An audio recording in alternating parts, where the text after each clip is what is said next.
Vadodara municipal commissioner શ્રીની કચેરી Khanderao market ખાતે municipal commissioner શ્રીને આવેદનપત્ર આપીને રજૂઆત કરી। વડોદરા શહેરમાં અનેક વિકાસના કામો માટે તમામ કચેરીઓમાં સૂચનાઓ આપવામાં આવે છે, ત્યારે અમોએ મ્યુનિસિપલ કમિશનર શ્રીને ટૂંક સમય પહેલાં અલગ અલગ વિસ્તારોમાં પુષ્કળ પ્રમાણમાં બેનરો લગાવવામાં આવ્યા છે તેની સંપૂર્ણ વિગતવાર 2000 ફોટોગ્રાફ આલ્બમ આપ્યો હતો। ત્યારબાદ 13/1/2025ના રોજ ફરીથી મ્યુનિસિપલ કમિશનર શ્રીને આવેદનપત્ર આપીને રજૂઆત કરી હતી, ત્યારે અમોએ અધિકારીઓ દ્વારા ખોટા લેટર મોકલી કાગળ ઉપર કામગીરી બતાવી હતી। હાલમાં પણ પુષ્કળ પ્રમાણમાં બેનરો લગાવવામાં આવ્યા છે, ત્યારે આજરોજ પુરાવા રૂપે સાબિતી સાથે આવેદનપત્ર આપીને રજૂઆત કરવામાં આવી કે આવા ભ્રષ્ટ અધિકારીઓના પાપે વડોદરા શહેર કોર્પોરેશન તિજોરીનું નુકસાન પહોંચાડી રહ્યા છે। હાલમાં બજેટની ચર્ચા વિચારણા ચાલી રહી છે, ત્યારે આવી અનેક આવકોથી કોર્પોરેશનને આવક ઊભી થઈ શકે છે। તેનાથી રોડ, રસ્તા, પીવાના પાણી તેમજ ડ્રેનેજની વ્યવસ્થા ઊભી થઈ શકે છે અને નાગરિકોને તમામ સુવિધાઓ ઉપલબ્ધ કરાવવામાં રાહત મળી શકે છે, જેથી સામાજિક કાર્યકર તરીકે તંત્રનું ધ્યાન દોરવાનો પ્રયાસ કરી રહ્યા છીએ।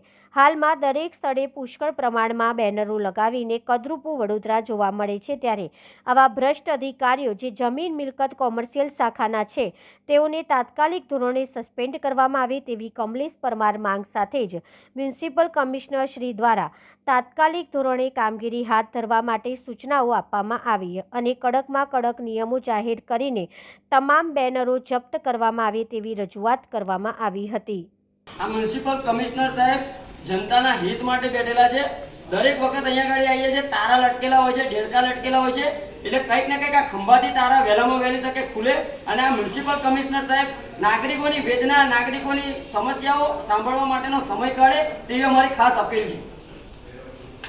આજે વડોદરા શહેરમાં મ્યુનિસિપલ કમિશનર સાહેબ જે દિલીપ રાણા સાહેબ છે તેઓને અમે એક રજૂઆત કરવા માટે આવ્યા છે। જ્યારે અમે રજૂઆત કરવા માટે આવ્યા છે ત્યારે અહીંયા ગાડી ખંભાથી તારા લટકેલા હોય છે, સાહેબ મિટિંગમાં છે, સાહેબ ગાંધીનગર ગયા છે।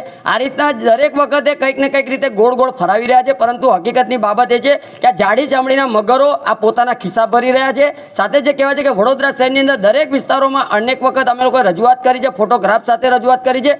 2000 ફોટા અમે લોકોએ 2023માં પણ આપ્યા છે, 2024માં પણ આપ્યા છે અને હાલમાં 2025 ચાલી રહ્યું છે, છતાં પણ જે કહેવાય છે કે વડોદરા શહેરની અંદર જેટલા પણ હોર્ડિંગ્સ બોર્ડ લાગ્યા છે, આ ગેરકાયદેસર હોર્ડિંગ્સ બોર્ડ લાગ્યા છે, જેના કારણે વડોદરા શહેરની તિજોરીમાં જે કહેવાય છે કે આવક થતી નથી। એટલે ખાસ કરીને વડોદરા શહેરમાં હાલમાં બજેટની જે જોગવાઈ કરવામાં આવી રહી છે, જે બજેટની ચર્ચા કરવામાં આવી રહી છે, ત્યારે ખાસ કરીને નાગરિકોના માથા ઉપર જે કહેવાય છે કે જે સફાઈ વેરો વધારવાની જે ચર્ચા ચાલી રહી છે, એટલે ખાસ કરીને વડોદરા શહેરની જનતા તમામ રીતે ટેક્સ વેરા ભરીને ત્રાહિમામ પોકારી રહી છે, ત્યારે કંઈક ને કંઈક કોર્પોરેશનની તિજોરીમાં આવક થાય તે રીતનો અમે લોકો કોર્પોરેશનને સપોર્ટ કરી રહ્યા છે કે ભાઈ આપણા વડોદરા શહેરમાં સારામાં સારો વિકાસ થાય। કારણ કે વડોદરા શહેરમાં આજે તમે જોશો કે સૌથી પાછળ રહી ગયું છે અને સુરત અને અમદાવાદ જ્યારે આગળ હોય અને વડોદરા પાછળ હોય એટલે કંઈક ને કંઈક વડોદરા શહેર માટે શરમજનક બાબત છે। તે માટે અમે વડોદરા શહેરના મ્યુનિસિપલ કમિશનર સાહેબનું અનેક વખત ધ્યાન દોરવાનો અમારો એક નાનકડો પ્રયાસ છે, પરંતુ જમીન મિલકત કોમર્શિયલ શાખાના અધિકારીઓ આ જાડી ચામડીના મગરો અમને ખોટા તકલાદી જવાબો આપી રહ્યા છે, કાગળ પર ઓનલી કામગીરી બતાવી રહ્યા છે। એટલે કંઈક ને કંઈક લાગી રહ્યું કે જમીન મિલકત કોમર્શિયલ શાખાના અધિકારીઓ આ કંઈક ને કંઈક ફૂટેલી કારતૂસ છે। આ ફૂટેલી કારતૂસના કારણે વડોદરા શહેરની તિજોરી, કોર્પોરેશનની તિજોરી તળિયે જ અટક થઈ રહી છે। એટલે ખાસ કરીને આવા અધિકારીઓને તાત્કાલિક ધોરણે સસ્પેન્ડ કરવા જોઈએ અને વડોદરા મ્યુનિસિપલ કમિશનર સાહેબને અમારી રજૂઆત છે આપના મીડિયાના માધ્યમથી કે વડોદરા શહેરની અંદર જેટલા પણ હોર્ડિંગ્સ બોર્ડ લાગ્યા હોય, ગેરકાયદેસર હોર્ડિંગ્સ બોર્ડ લાગ્યા હોય, તેઓની સામે સખતમાં સખત કાયદાકીય કાર્યવાહી કરવી જોઈએ અને તાત્કાલિક ધોરણે આ તમામ હોર્ડિંગ્સ બોર્ડ ઉતારી લેવા જોઈએ તેવી અમારી માંગ છે।